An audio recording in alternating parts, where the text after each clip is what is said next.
Welcome, everyone. Those stories shortly, but first out of Germany, where polling has now started in an election that could see Angela Merkel's return to power for the fourth consecutive term.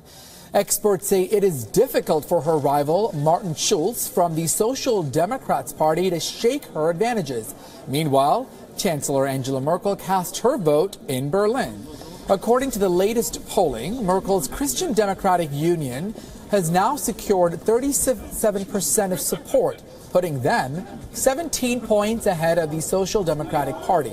Merkel has led the German government since taking office in 2005, and residents of the party are now dealing with both Merkel and Schulz.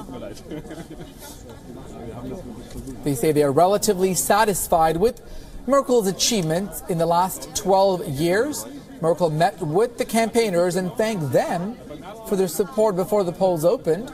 She also reiterated the importance of a peaceful Europe, saying it was worth working towards the goal collectively.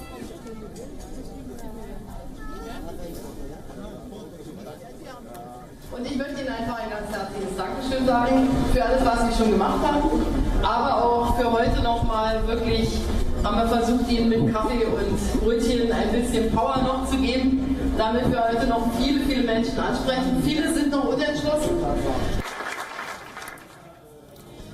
Well, meanwhile, speaking at his last campaign rally before the general election, Schulz vowed to fight for victory until the very last minute. Mir hat auf dem Weg durch die Gasse einer gesagt, morgen werden sich viele überrascht die Augen reiben. Das glaube ich auch, wenn ich diesen Platz sehe. Wir kämpfen bis zur letzten Minute darum, dass wir dieses Land besser machen.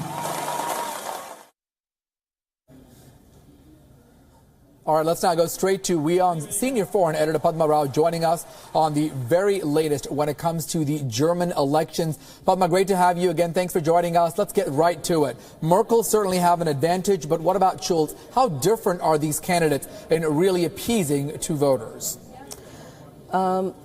I think your question was how different the candidates are, Arjit. Well, Chancellor Merkel is, she has cleverly taken over the centrist position that was occupied by her coalition partner, the SPD, for very many years. And that has left the SPD, her erstwhile coalition partner, her current coalition partner, till the elections are over, a little disgruntled because they find themselves without a very clear-cut agenda. So the SPD would be far happier to sit in the opposition and not come back in the same grand coalition with Chancellor Merkel. And also Chancellor Merkel's CDU-CSU, the union as you call it, might also be looking for a new coalition partner in the FDP, the Free Democrats, the Free Liberals, who were unceremoniously shunted out from Parliament at the last election because they did not make the 5% minimum hurdle it requires to get into Parliament. Now they are, coming back, they're rejuvenated, they've got a whole fresh new campaign. It wears a very young look.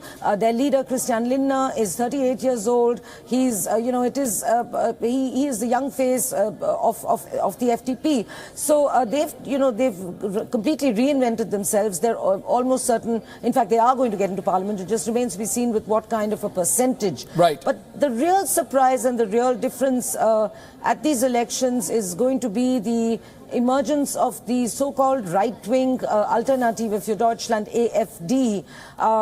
Among its supporters, there are, indeed many sort of, especially in the far eastern part of Germany, skinheads and, rough and tough elements, and there have been incidents of rising violence against foreigners in the east. Having said that, the party itself, in an exclusive interview, in fact, a world exclusive, Arjit, as you know, to WION, right. He spoke to me, Armin Paul Hampel, who is the fraction chief of Lower Saxony, and he said it was very surprising what he said. He said Indians will continue to be welcome here. We don't have any problems against foreigners. We're not a racist party. We're neither left nor right. Those are labels our political opponents are giving us. We are the centrist party. So it will be interesting to see. And some people are now saying that this party may even emerge as the second largest party in the Bundestag. So one thing is for sure, you will see a coalition with Chancellor Angela Merkel heading it. Whether she chooses chooses to, whether, we see the emergence of the same existing coalition again, or whether there will be a new one forged between the CDU and the FDP, that seems to be pretty much the only question left. All right, Padma, let me also ask you as a follow-up, what about the India impact to this, if any, depending on the candidate, depending if it's Merkel or Schulz? I mean, what are the impacts here to the South Asian region, if any, at this point, that you think could likely play a role? I think you were referring to India and how this is likely to impact India. Right, correct. Well, that's, it's a very good question. Nothing is really likely to impact bilateral relations between Germany and India very much. It's really a very small difference, whether the FDP comes in with the CDU or the SPD continues with the CDU, because India and Germany's relationship is primarily a relationship in fields like engineering, in fields like the sciences. There the cooperation is deep and long. It's been, around, in fact, the Germans helped founded and built the earliest and the first IIT in Chennai. So that is an old and long, deep relationship. As far as the so-called strategic relationship is concerned, Archit, yes, there is one since the early 2000s, but that hasn't really flowered or flourished much over the second half of the UPA coalition during that tenure, because things, sort of froze and the bilateral relationship took a back seat. Now there is a new and dynamic team at the German embassy, a new and dynamic ambassador in the German embassy in India, and the Germans, I think their policy towards India will pretty much remain the same, irrespective of which coalition comes to power. All right, Padma, stand by for a second. We're going to continue chatting with you about all things Germany. But meanwhile, the poll booth manners certainly come into play as well. And who could be more rigorous than the impeccably correct country of Germany? Well, election officials are undecided about allowing small kids into the poll booths. But unlike in other parts of the country, you can take your cell phone with you. But if you think you can take a selfie and post it on social media, well, forget it. Your vote will then be canceled. In fact, there is a harsher punishment for other violators as well. And don't even think about taking a picture of your voting slip and letting the world know. They may see how you voted, but you won't. Well, from your prison cell where you may land for up to 2 years.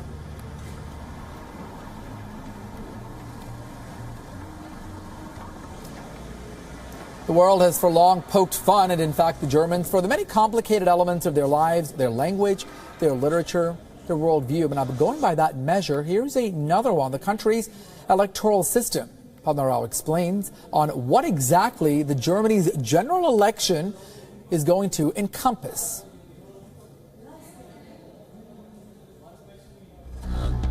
It's a big Sunday in Germany. What's happening?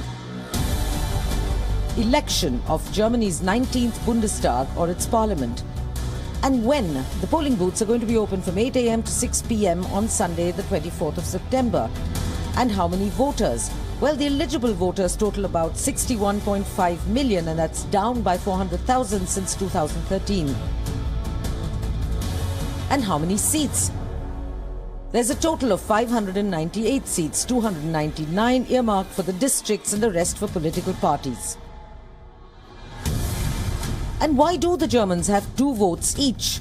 The first vote is to choose a district candidate. The second is to choose a political party. And must the 2 votes go to the same party? No. And what does it take to make it to German parliament? The parties must win at least 3 district votes, known as the first vote, or at least 5% of the overall second vote. And what happens next? 299 candidates with the maximum district votes will enter parliament directly, while parties will receive seats proportionate to their win percentage. For example, if a party wins 50% of the total number of votes cast, then it gets 50% of 299 seats.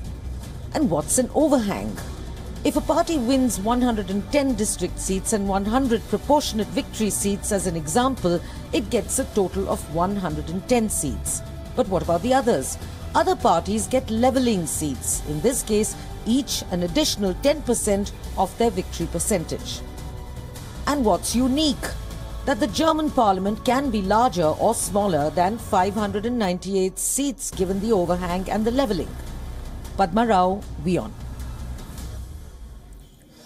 All right, let's go back to our senior foreign editor, Padma Rao, joining us with the very latest on this. Padma, no matter who wins, whoever ends up becoming the next chancellor, certainly a daunting task ahead, at least for the next 4 years when it comes to dealing with North Korea, dealing with Brexit, and of course, terrorism. Absolutely, and also dealing with the question of whether to remain within the European Union. How popular is the European Union still as an entity within Germany? Currently, it seems to be on the side of Chancellor Angela Merkel, who is a Eurocentric politician. She wants the European Union to continue.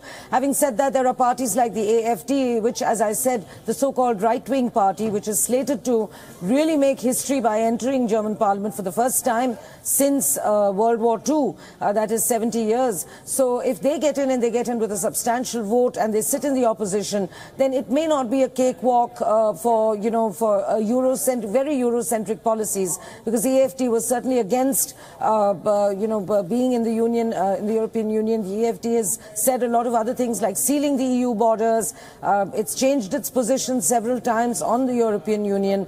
So we might expect to see some fireworks in Parliament over that question. So yes, there are a lot of, in fact, even the Paris climate deal, which the United States pulled out of, and Germany only swore to stick by even more, fervently. Now that has found support amongst Europe's leading nation as far as ecology and environment protection is concerned.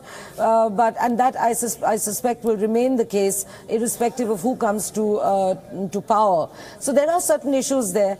The North Korea issue itself, I'd just like to say that it's really an issue that is too far away, except in geographical terms, except that the German government has taken a very firm stance. The foreign minister, Sigmar Gabriel, indeed remarked recently how worried he was about President Trump's policies on both Iran as well as the rhetoric coming out of Washington, D.C. on North Korea, and that emerging from Pyongyang too.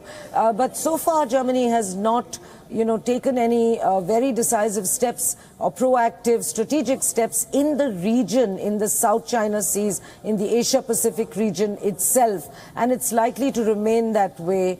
I think we're not going to see too many immediate changes, but what is certainly going to kick up quite a bit of dust is the entrance of the AfD into the parliament for the first time.